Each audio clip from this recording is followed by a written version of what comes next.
हे बाऊ हे भतारगंज कहाँ पड़ी हो?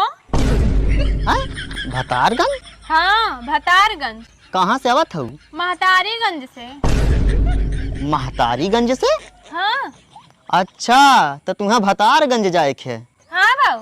तो ऐसा है भौजी, यहाँ से जाबू तो सबसे पहले एक हरजाईपुर गांव मिली। हरजाईपुर? हाँ, और ओकरे तनिकी दूरे जाबू तो एक छिनार चौराहा मिली। ई कौन चौराहा हो? हाँ वह जो सुनत हो। और सुना, वह चौराहा से जब तनिकी और आगे जाबू तो एक मेहरीगंज बाजार पड़ी। मेहरीगंज बाजार के ठीक 10 किलोमीटर बाद भतारगंज हैये है। कहो बाऊ, तब तो बड़ा लाम हवे, हमें जाते जात रात हो जाई। अब इतना दूरे है तो रात तो होबे करी भौजी। तब हो बाऊ, हम अकेला हइयो हई, पैदल जहू के है, अब का करी? का करबी, जात है जो।